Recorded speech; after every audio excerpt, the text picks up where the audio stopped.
Hey YouTube, today is March 21st and I just wanted to bring a little market update. And today I was going to talk about two items.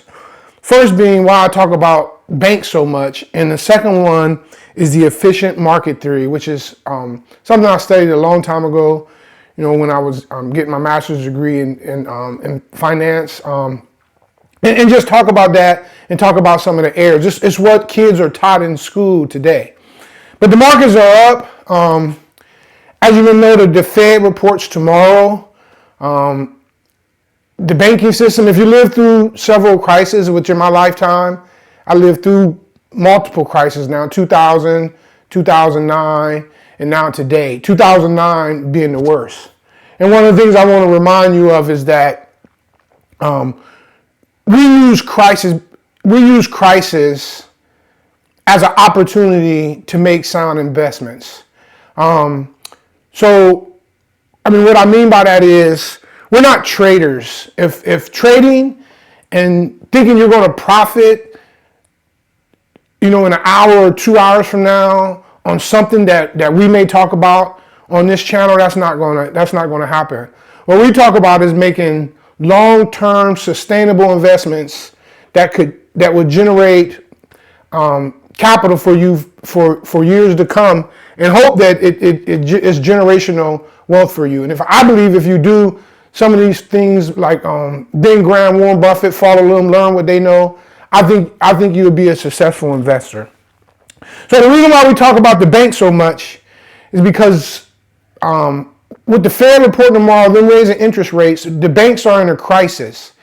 And if this crisis continues, not that so much that it'll hurt the banks or it'll hurt large companies, Google, Apple, Amazon, those companies got so much money, they don't need to go to a bank. But who needs to go to a bank? Mid-sized businesses, small businesses. I think and someone asked me this in the comments as one of the reasons why I wanted to talk about it. I believe that there might be projects, if I wanted to build I believe there might be projects that's going on that might be canceled.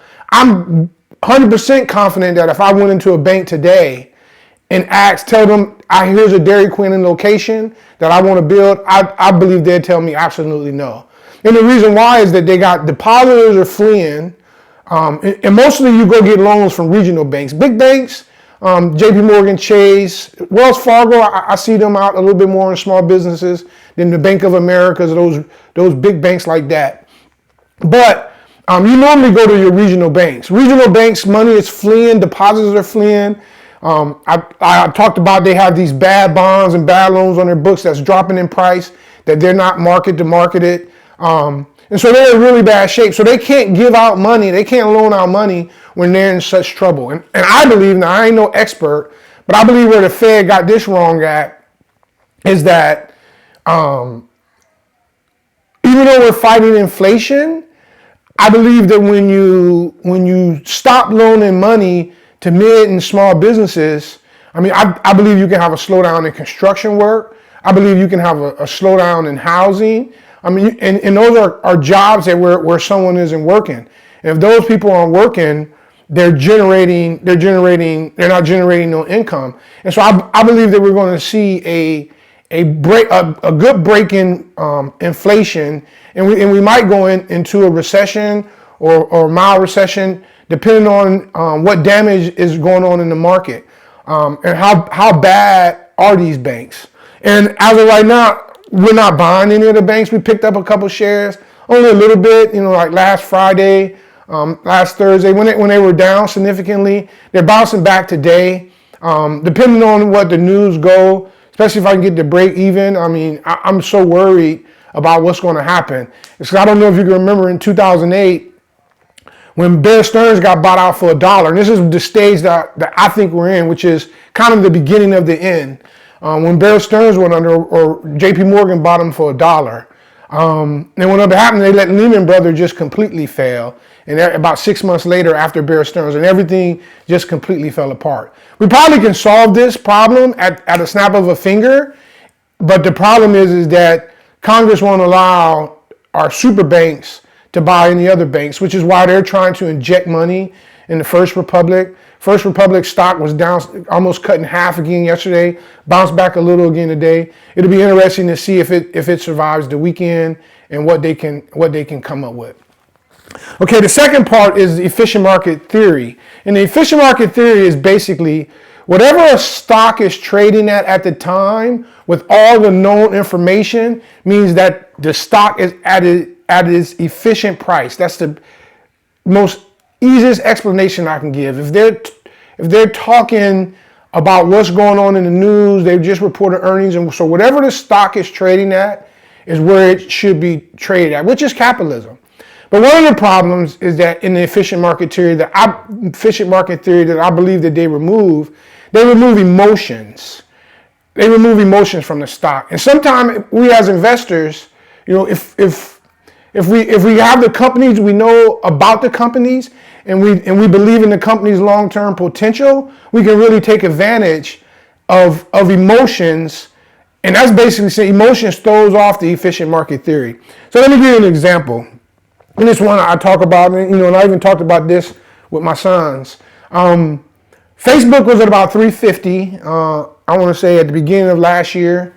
And then they reported earnings, I believe it was the second or third quarter.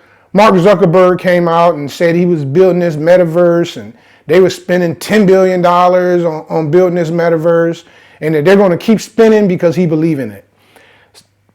The stock plummeted. I want to say like a day, it was maybe down 100, down to 250.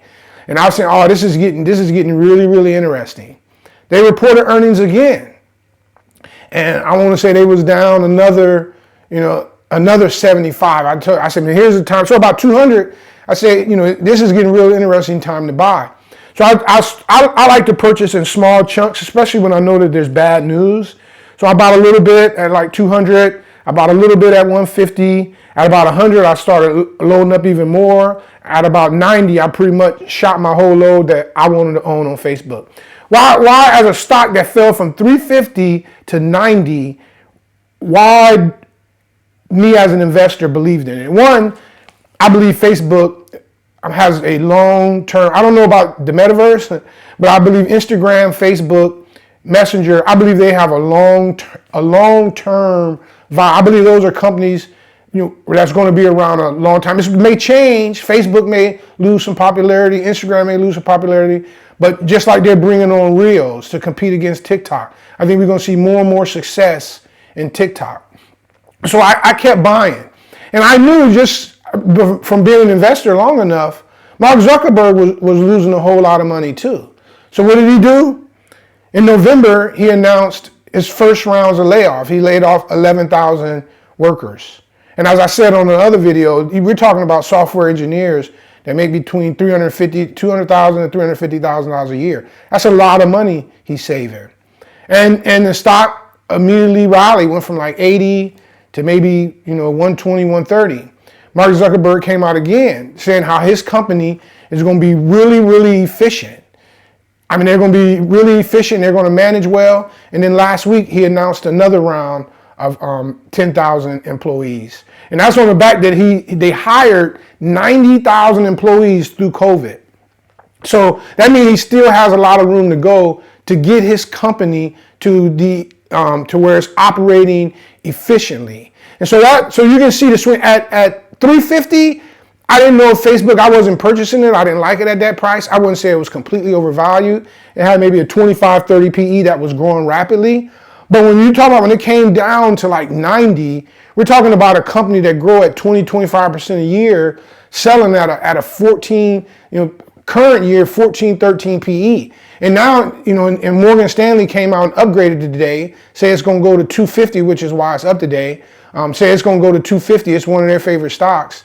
So now the tide has changed. So maybe at 350, the market was efficient? I really don't know. I didn't judge that. But I know at 90, the market was being inefficient. So traders based on emotions swing stocks back and forth. And your job as a rational investor is to take advantage of those opportunities. I hope this was helpful for you today. If you like this information, please subscribe, like, follow, and thank you very much.